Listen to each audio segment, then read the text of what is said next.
Salut à toutes et à tous. Je suis ravi de vous retrouver avec un nouveau thème, le 11e thème du module de management des ressources humaines, un module qui est relatif à la formation du personnel. C'est un module qui a pour objectif d'abord de comprendre l'importance de la formation du personnel ou des salariés au sein d'une entreprise. Ensuite, de maîtriser pour les acteurs, les principaux acteurs, le processus de gestion de la formation. Nous avons une seule préoccupation durant ce module. On va essayer de répondre à la question du pourquoi la formation professionnelle est un atout majeur pour les entreprises et pour les salariés. Voilà la préoccupation majeure de ce module. Commençons par la définition de ce que c'est la formation. Alors, la formation, elle est réalisée dans un cadre professionnel. Souvent, on parle de formation professionnelle. C'est dans le cadre de la réalisation d'une profession, d'un travail, l'exercice d'un travail, que les salariés ont besoin d'être formés. Ce sont des actions qui consistent à développer leurs compétences tout au long de leur parcours professionnel, c'est-à-dire tout au long de leur carrière. Il s'agit des outils majeurs qui sont mis à la disposition des salariés, des indépendants, des chefs d'entreprise ou des demandeurs d'emploi pour leur assurer un développement de compétences. Les objectifs de la formation sont alors de pouvoir accéder à l'emploi, c'est-à-dire pour les demandeurs d'emploi par exemple, la formation professionnelle va leur permettre d'accéder à l'emploi. Concernant des salariés, par exemple, l'objectif de la formation est de se maintenir dans un emploi ou de changer un emploi, ce qu'on appelle la reconversion. Voilà, en quelque sorte, les objectifs de la formation. Ce qu'il faut savoir, c'est que dans la formation, pour atteindre les objectifs, il faut un jeu gagnant-gagnant. Il faut que chacune des parties, que ce soit des salariés, des indépendants, les cabinets de consultation qui font la formation, tous ces acteurs doivent gagner pendant la formation. La formation donc aura un sens quand il y a un bénéfice pour les formés et pour les formateurs, pour les entreprises et pour les salariés. Voilà. Quelles sont alors les conséquences donc la formation est conséquente à une évaluation. L'évaluation est une activité qui consiste à apprécier les compétences au sein de l'entreprise. Et après l'évaluation des compétences, les résultats vont permettre aux dirigeants de l'entreprise de décider des actions stratégiques à mener. Parmi ces actions, il y a la formation. Alors, l'évaluation aura permis de faire une visualisation des apports d'un collaborateur, c'est-à-dire son bilan de compétences, et le bilan de son entretien, que ce soit l'entretien individuel, l'entretien annuel ou l'entretien professionnel permettant de découvrir les potentialités des salariés. Et après avoir terminé l'évaluation, les dirigeants vont les dirigeants vont prendre des décisions stratégiques parmi lesquelles la formation. Ce sont des actions qui vont permettre à mettre en place les recommandations des évaluations. Et ces actions sont à part la formation, il y a le recrutement, il y a le redéploiement, mais aussi il y a la réaffectation, etc., etc. Mais dans ce module, nous nous sommes intéressés par la formation, qui est une résultante ou bien une conséquence de l'évaluation. Ainsi, pour me résumer, la formation est une vision stratégique qui est tributaire, qui est conséquente à une évaluation. Quelles sont alors les catégories de formation qui sont les plus fréquentes au sein d'une entreprise? Il y a d'abord des formations qui sont relatives à l'évaluation du personnel. La question principale à se poser de savoir comment maximiser les retombées d'une évaluation de rendement. La deuxième catégorie de formations qui sont fréquentes, ce sont des formations qui consistent à mobiliser les employés ou la dynamique des réunions. La question qui est au centre de cette formation est de savoir comment planifier et dynamiser ces réunions du personnel, comment rendre productif une réunion. On apprend aux responsables des entreprises ou aux dirigeants des équipes la manière de rendre dynamique, la manière de rendre plus productif la tenue d'une réunion. Troisième catégorie de formation, il y a les formations qui intègrent les employés, les formations qui visent à intégrer les nouvelles recrues au sein de l'entreprise, au sein de l'équipe. La question qui est au centre de ce type de formation, c'est de savoir comment rendre les nouveaux employés plus performants. Parce que ces nouveaux employés viennent d'être recrutés, d'être embauchés. Il va falloir s'assurer de leur performance ou bien accroître les performances de ces nouveaux employés. La quatrième catégorie de formations qui sont fréquentes sont des formations classiques, des formations professionnelles qu'on appelle des formations en cours d'emploi traditionnellement. La question est de savoir comment rendre les employés plus compétitifs et plus performants au sein de l'entreprise. Voilà les quatre catégories de formations qui sont les plus fréquentes dans les entreprises. Il faut savoir que la formation est axée sur un plan. Ça veut dire que la gestion d'une formation est réalisée sur base d'un plan de formation. Alors, il y a plusieurs types de formations qui sont organisées en fonction des entreprises, en fonction de la situation économique et sociale de l'entreprise, en fonction de la réglementation. Il y a plusieurs critères pour élaborer, pour définir le plan de formation afin de pouvoir gérer les formations au sein de l'entreprise. Le concept le plus actualisé, ce n'est plus le plan de formation. Maintenant, on parle de plan de développement des compétences. Ça, c'est le concept le plus large, le plus compréhensif en termes de formation professionnelle. Il s'agit des actions de formation qui concernent des parcours, soit des parcours pédagogiques ou bien des formations sur le tas qui permettent aux professionnels d'atteindre des objectifs. Ça permet aux salariés d'atteindre un objectif professionnel. Et cet objectif peut être de nature obligatoire. Et donc, ce sont des formations qui sont obligatoires pendant lesquelles le salarié reste au service et les formations se font en temps plein pendant les heures de service. En même temps, le salarié garde sa rémunération. En deuxième lieu, les formations dans le plan de développement des compétences peuvent être non obligatoires. Des formations non obligatoires sont des formations qui se font en dehors des heures de service, c'est-à-dire à la fin de la journée, dans la soirée ou bien les week-ends. Le salarié s'organise pour renforcer ses compétences. Et là, le salarié doit maintenir son salaire.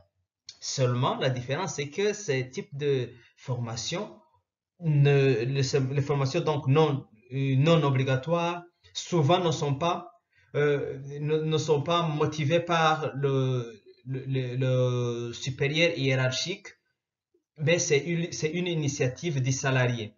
Mais même si c'est une initiative du salarié, elles ont une importance sur l'avancement de carrière, mais aussi sur la productivité de l'entreprise. Seulement, en tout état de cause, il faut respecter la législation, la réglementation en vigueur au sein de l'entreprise pour élaborer le plan de formation. Quelles sont alors les étapes les plus importantes pour élaborer le plan de formation? J'en ai identifié trois. La première étape consiste à recenser les besoins et après avoir recensé les besoins, c'est de les hiérarchisé.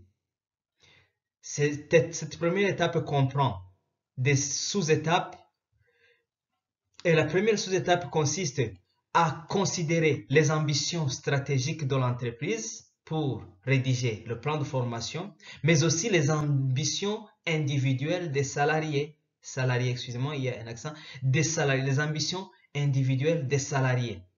C'est important de tenir en considération et les ambitions stratégiques de l'entreprise et les ambitions stratégiques, non, individuelles des salariés, parce que ces deux ambitions sont complémentaires pour pouvoir arriver à la performance des équipes, à la performance de l'entreprise. Mais aussi, il faut être en ordre avec la législation, la réglementation, tout en considérant les droits et les devoirs de tout un chacun, que ce soit les salariés ou les employeurs. Dans cette étape, les résultats sont de trois niveaux. On peut aboutir, dans le recensement des besoins, on peut aboutir à des besoins de formation qui sont indispensables. Les formations qui sont indispensables sont alors à réaliser le plus tôt possible parce qu'elles sont nécessaires au développement, au progrès, à l'évolution, à l'adaptation de l'entreprise et ses salariés. On peut aussi, à travers le recensement des besoins, aboutir à la nécessité de mise à niveau des salariés. Et là, il est souhaitable de réaliser ces formations au courant d'une année, au courant d'une période donnée. Tandis qu'en troisième niveau, le recensement des besoins peut faire aboutir à des formations, soit qui ne sont pas urgentes, qui ne sont pas beaucoup plus nécessaires au sein de l'entreprise, mais qui ont été, je dirais, initiées par les salariés, et ces formations sont à reporter et elles ne seront financées qu'après, quand les moyens vont le permettre. La deuxième étape, c'est la définition et le classement des actions de formation. Là, c'est très simple. On peut avoir deux procédés. Le premier procédé, c'est de passer à une formation à l'interne où l'entreprise organise elle-même les formations. Et le deuxième procédé, c'est la formation en externe. Et là, l'entreprise recourt à un cabinet conseil ou à des consultants pour former le personnel. Le résultat est, dans cette étape, c'est de prendre la décision, choisir soit des formations en interne ou des formations en externe, mais aussi, il faut décider par rapport aux actions à mener, ou bien les objectifs, se fixer les objectifs pour les formations. Ça peut être des objectifs liés aux actions d'adaptation, parce qu'on sait que le monde évolue avec les technologies de l'information et de la communication. Les salariés ont besoin d'être formés, d'être redynamisés pour s'adapter aux nouvelles technologies, aux nouveaux postes de travail, aux nouveaux métiers. Voilà, les actions alors, les décisions vont concerner les actions d'adaptation. Mais aussi, les actions qui peuvent être décidées sont des actions de développement des compétences. On peut décider d'envoyer les salariés pour des formations à courte durée, pour une période par exemple de 3 mois, ou des périodes à longue durée, à long terme, des périodes de 6 mois à une année, et le salarié est mis à la disposition d'un organe pour le stage ou bien pour le renforcement de capacités. Et là, ces formations, ces actions de développement de compétences vont soit déboucher à la délivrance des certificats ou des diplômes. La troisième étape consiste à la budgétisation des actions de formation. La budgétisation des actions de formation consiste en deux éléments. Il s'agit d'abord de clarifier les activités qui vont être menées, les activités en rapport avec les décisions précédentes de l'étape numéro 2, mais aussi ensuite, et enfin, la budgétisation va évaluer les coûts des activités. Les coûts des activités, clarification des activités et évaluation des coûts des activités. Et là, on doit répartir les montants des activités. Et le résultat de cette étape consiste à mettre déjà en place une planification de la formation qui est complète, comprenant le devis de la formation, le salaire des formateurs, le salaire des participants, les cotisations patronales afférentes à ces salariés, les frais de déplacement éventuels pour le déplacement des stagiaires ou bien des participants à la formation, les frais d'hébergement qui sont occasionnés par la formation, ça peut être hôtel, restauration, etc. Et le coût des matériels qui vont être utilisés pendant la formation. Voilà les résultats de la troisième étape et on aura à la fin un plan de formation qui est complet à être développé. Ce qu'il faut comprendre dans le plan de développement, c'est que la formation qui est un investissement auquel on attend un retour. Les formations qui n'ont pas de retour sur cet investissement de formation n'ont pas besoin d'être lieu, il n'y a pas besoin d'être lieu, ils n'ont pas besoin d'être lieu, d'avoir lieu plutôt, excusez-moi, ils n'ont pas besoin d'avoir lieu, excusez-moi, parce que une formation doit constituer un investissement pour l'entreprise. C'est un investissement et pour le salarié et pour l'entreprise. Donc, la formation doit ramener quelque chose à l'entreprise. C'est ça le retour de cet investissement, que ce soit sur le moyen ou le long terme. Cet investissement vise alors à renforcer d'abord les compétences des salariés, comme je le disais tantôt, et à donner à chacun les moyens d'exercer encore mieux dans un bon sens son métier. Le développement des salariés, et ce développement des salariés a un effet sur la productivité de l'entreprise. Alors, le manager qui va former les salariés, ou bien le manager même lui-même qui est formé, formera son équipe et les équipes peuvent s'entraider, se former mutuellement et cela a un effet direct sur l'investissement, sur la performance de l'entreprise. Ce sera le retour sur l'investissement mis dans la formation. Les salariés vont améliorer leur travail, leur manière de faire, ils vont s'adapter à l'évolution des technologies et cela accroît la productivité de l'entreprise. Et donc, à partir de la formation, les entreprises gagnent en productivité et en performance. C'est ça le retour sur l'investissement d'une formation. Quels sont alors les avantages et pour le salarié et pour l'entreprise? Alors, pour le salarié, il y en a beaucoup. Le salarié acquiert une qualification, un certificat qui sera reconnu dans sa profession. Il va faire évoluer ses compétences. Il va acquérir la reconnaissance de ses compétences, augmenter son employabilité, sa capacité d'être utile à l'entreprise. Il va garder son poste ou bien changer de poste avec la mobilité. Tous ces avantages, l'amélioration de la productivité générale, tous ce sont des avantages pour le salarié. C'est direct pour le salarié, mais en fait, ce sont des avantages aussi pour l'entreprise parce que le salarié se trouve dans l'entreprise. Le salarié travaille pour l'entreprise. Donc, les avantages pour le salarié vont avoir un impact sur l'entreprise. Donc, ce sont les atouts pour l'entreprise. En résumé, qu'est-ce qu'on a vu dans ce module? On a vu deux choses.